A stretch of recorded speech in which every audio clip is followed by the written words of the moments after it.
29 दिसंबर 2018 police थाने में चहलकदमी थी। तभी एक व्यक्ति जो एक रियल एस्टेट कारोबारी है, मोहित जायसवाल, बड़ा परेशान हताश सा दौड़ा पुलिस के पास आता है और पुलिस से बताता है कि उसके साथ मारपीट की गई है, उसके साथ लूटपाट हुई है और उसकी वो शिकायत करता है और बताता है कि उसका अपहरण हुआ था। अपहरण के बाद उसको किसी ने नशे की जो दवाई थी वो दे दी थी और जब उसकी आँख खुली तो वो जेल में था, जहाँ पर उसके साथ कुछ लोगों ने मारपीट की और तथा कुछ डॉक्यूमेंट्स पर साइन करा लिए। इस बात को सुनकर पुलिस हंसती है और कहती है कि भला ऐसे भी हो सकता है कि किसी अपहरण करे व्यक्ति का कोई जेल में कैसे ले जाएगा। लेकिन इस मामले पर पुलिस तब विश्वास करती है जब एक वीडियो सोशल मीडिया पर बड़ी तेज़ी से वायरल होता है, जिसमें एक युवक के साथ मारपीट की गई थी तथा जो व्यक्ति ने उसका अपहरण कराया था उसी के द्वारा अपना वर्चस्व कायम करने के लिए इस वीडियो को वायरल कराया गया था। नमस्कार, मैं हूं आपके साथ प्रताप आर्य और आपको जो कहानी मैं सुनाने जा रहा हूं वो कहानी बड़ी अटपटी सी आपको लगेगी। दरअसल इस घटना के बाद पुलिस ने जो कार्रवाई की, उस समय उत्तर प्रदेश में 2018 की बात कर रहा हूँ, भाजपा का शासन है। योगी आदित्यनाथ का बुलडोज़र इलाहाबाद के चकिया में जब गरजता है तो बड़े बड़े जो बदमाश हैं, अतीक अहमद की बात कर रहा हूँ, जितना भी उसका साम्राज्य है उसको सबको तहस नहस कर देता है। आइए आपको पूरी जो कहानी है, पूरी जो स्टोरी है उसको लेकर हम बताते चलें।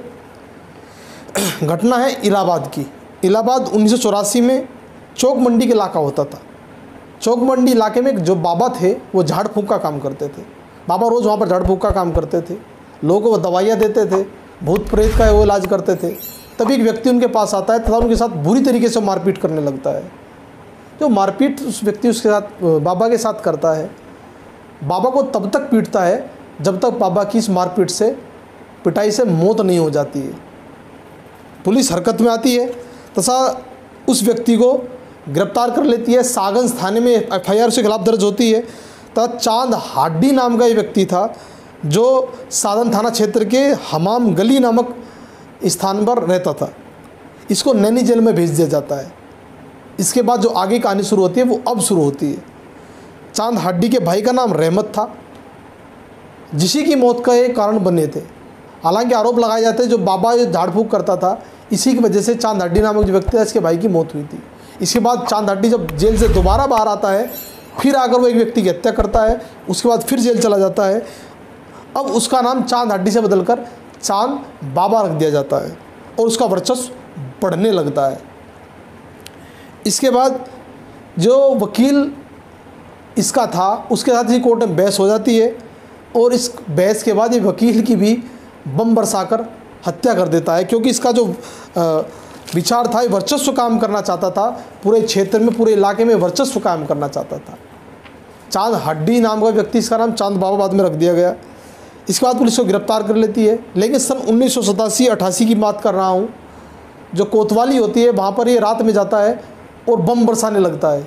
बम इतने बम बरसाता है कि वहाँ सब धुआं धुआं हो जाता है और जो आसपास का पूरा क्षेत्र था, जो कोतवाली थी, उसमें आग लग जाती है। पुलिस कैसे करके अपनी जान, भागकर अपनी जान बचाती है। तभी पुलिस सोचती है कि इस व्यक्ति पर लगाम कैसी लगाई जाए। तो पुलिस साधन थाना क्षेत्र के अंदर आने वाली हमाम गली के पास एक पुलिस चौकी खोल देती है। जब पुलिस कार्रवाई करती है तो पुलिस का पूरा जो उद्देश्य होता है वो इसके वर्चस्व को, इसकी गुंडागर्दी जो थी इसको रोकना था। लेकिन ये तब भी बाज नहीं आता है और ये क्या करता है, हमाम गली के बाद जो पुलिस चौकी खुली थी उसको बम से उड़ा देता है। बम बनाता था और पुलिस के जितने भी ये थाने थे और चौकी थी उसको उड़ाने का ये काम कर रहा था। जो पुलिसकर्मी इसके यहाँ पर आता उसको ये बुरी तरीके से पीटता था और इसका रुतबा लगातार बढ़ता जा रहा था। लोगों अपहरण करता था, उनसे मारपीट करता था, हफ्ता वसूली ये करता था और इसका वर्चस्व लगातार बढ़ रहा था। लेकिन तभी एक नाम और प्रकाश में आता है। 10 अगस्त 1962 को एक तांगे वाले के यहाँ एक युवक का जन्म होता है और जिसका जन्म होता है उसका नाम है अतीक अहमद। अतीक अहमद तांगे वाले के यहाँ पैदा हुआ था, लेकिन 10वीं फेल होने के बाद इसका मन घर पर नहीं लगता है और उसका आदर्श बन जाता है चांद बाबा। और चांद बाबा की तरह ही ये 1979 में उसी की तर्ज पर एक व्यक्ति की हत्या कर देता है तथा जेल चला जाता है। और जेल से वापस आकर ये चांद बाबा के गिरोह से ही जुड़ जाता है। जेल से चांद बाबा अपने जो उनके राजनीतिक गुरु थे उन्हीं के कहने पर एक सभासद का चुनाव लड़ते हैं, क्योंकि जो उन्हें गुरु हैं उनको कहते हैं कि भाई इतने लंबे समय से आप पूरे क्षेत्र में रहो, आप इस गुंडागर्दी को छोड़कर राजनीति में आप आ जाइए। और चांद बाबा उनकी बात को मान लेते हैं तथा चुनाव जो वो सभासद का चुनाव जीत जाते हैं। और 1989 की मैं बात करूं, 1989 में अतीक अहमद जो चांद बाबा का सबसे निकटतम व्यक्ति था, वो चांद बाबा से कहता है कि मैं चुनाव लड़ना चाहता हूं। तो चांद बाबा कहते हैं कि मेरा जो सपोर्ट है आपके साथ में है, और चांद बाबा उसके लिए भी वोट मांगते हैं। लेकिन जो चांद बाबा का जो राजनीतिक गुरु था वो कहता है कि आप अतीक अहमद को चुनाव लड़ाकर खुद चुनाव लड़े। चांद बाबा की बात ये दिमाग में आ जाती है तो चांद बाबा जाकर अतीक को मना करता है, लेकिन दोनों के बीच में इस बात को लेकर तनातनी हो जाती है। तभी अतीक अहमद को पुलिस उठा लेती है। पुलिस उसका एनकाउंटर करना चाह रही थी, लेकिन तभी क्या होता है, दिल्ली से एक फ़ोन लखनऊ पहुंचता है और लखनऊ से वो फ़ोन इलाहाबाद पहुंचता है, और चांद बाबा का जो एक प्लानिंग थी वो टल जाती है और अतीक अहमद का एनकाउंटर होने से जो था वो मना हो जाती है। अब जो अतीक अहमद था उसको उसकी हत्या करना चांद बाबा के लिए बहुत ज़्यादा ज़रूरी हो गया था। तभी जो चांद बाबा इसको सूचना मिलती है कि तुम्हारा सबसे बड़ा दुश्मन जब्बार होटल पर बैठा चाय पी रहा है। तो चांद बाबा अपने जो विश्वस्त साथी हैं उनको लेकर तुरंत जब्बार होटल पर जाते हैं और जाकर बम बरसाने शुरू कर देते हैं। जो अतीक अहमद साथी वो भाग जाते हैं, लेकिन अतीक अहमद साइड में होकर चांद बाबा पर गोलियां बरसा देता है और चांद बाबा की वहीं पर मौत हो जाती है। चांद बाबा की मौत के बाद जो आसपास की जनता और रात की सांस लेती है, लेकिन तभी ऐसा कुछ होता है क्योंकि चांद बाबा की जो विरासत थी उसको अतीक अहमद संभाल लेता है और वो 1989 में चुनाव लड़ता है। तब उसको 25,909 वोट मिलते हैं और अतीक अहमद पहली बार विधायक बनता है। विधायक बनने के बाद इसके जो क्राइम है, जो उसके अपराध हैं, वे लगातार बढ़ जाते हैं तथा फिर से लोगों से खनन, ज़मीन पर कब्ज़ा, अपहरण और तस्करी जैसे जो कारनामे थे इसके वो शुरू हो जाते हैं। इसके बाद मैं आपसे बताऊं, ये 3 बार लगातार विधायक बनता है तथा इसका जो पूरा रोब था पूरे क्षेत्र में जो था वो लगातार बढ़ रहा था। 1996 में सपा के टिकट पर चुनाव लड़ता है, फिर ये एमएलए बनता है। 1989 में अपना दल ज्वाइन करता है, फिर ये विधायक बनता है।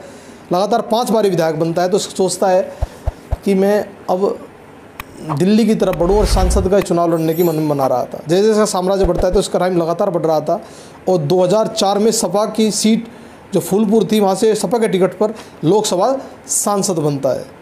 अब दिल्ली का सफ़र ये तय करना चाहता है, इसलिए छोटे भाई को ये इलाहाबाद से चुनाव लड़ाना चाह रहा था।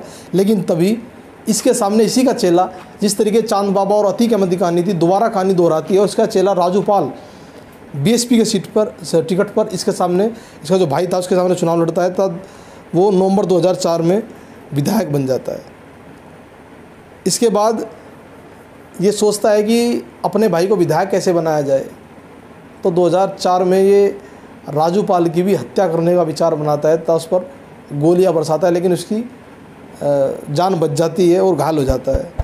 लेकिन 25 जनवरी 2005 को जब अपने मित्र संदीप और देवीलाल के साथ राजूपाल वापस लौट रहा था तो इस पर अज्ञात लोगों द्वारा हमला किया गया और इसको 19 गोलियां लगती हैं, तब मौके पर इसकी मौत हो जाती है। इस मामले में जो राजूपाल था उसकी पत्नी द्वारा पूजा पाल जो है उसके साथ अतीक अहमद पर FIR कराई जाती है और 2005 में दोबारा जब वहाँ पर चुनाव होते हैं, पूजा पाल और उसके अतीक अहमद छोटे भाई के बीच में, जिसमें पूजा पाल जीत जाती है तथा 2007 में ये पूजा पाल जो होती है विधायक BSP की टिकट पर थी।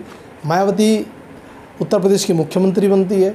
ये मायावती से शिकायत करती है तो मायावती इस बात को संज्ञान में लेकर अतीक अहमद के जितने भी काले कारनामे थे, काला साम्राज्य था, उस पर कार्रवाई करती है। तो इसके जो पूरा एक साम्राज्य था उसको तहस नहस करने का काम किया जाता है और पुलिस इसको दिल्ली से गिरफ्तार कर लेती है तथा इसको नैनी जेल में भेज दिया जाता है। 2018 की बात कर रहा हूँ, 2018 में दोबारा से जेल से एक वीडियो वायरल होता है जिसमें जो सबसे बड़ी सी गलती थी, एक मारपीट का वीडियो जेल से वायरल होता है जिसमें जो मोहित जायसवाल नाम के व्यक्ति थे उस पर हमला करता है, उसको अपहरण करके उसके बाद पिटाई होती है और सुप्रीम कोर्ट के आदेश पर इसको कहता है कि इसको उत्तर प्रदेश में रखा जाए और इसको किसी दूसरे प्रदेश की जेल में भेज दिया जाए। उसके बाद गुजरात में इसको जेल में भेज दिया जाता है। 24 फरवरी 2023 को दोबारा इलाहाबाद के हुमरगंज इलाके में एक एनकाउंटर जो होता है, बदमाशों द्वारा उमेश पाल पर गोलियां बरसाई जाती है तो उसकी सरेआम हत्या की जाती है। इसमें 7 से 8 लोग होते हैं। अतीक अहमद का नाम दोबारा सुर्खियों में आता है और उत्तर प्रदेश के मुख्यमंत्री विधानसभा से कहते हैं कि जो इस प्रकार के पोषित माफिया हैं उनको हम मिट्टी में मिला देंगे। और इसके बाद लगातार जो एनकाउंटर का दौर चल रहा है, हो सकता है अतीक अहमद का भी एनकाउंटर विकास दुबे की तरह हो जाए। जो भी हुआ बिल्कुल गलत हुआ और इस कहानी को सुनाना किसी को महिमा मंडित करना नहीं है। इस कहानी से आप सबक ले सकते हैं, अपने जीवन को सही तरीके से लेकर चल सकते हैं। तब तक के लिए नमस्कार।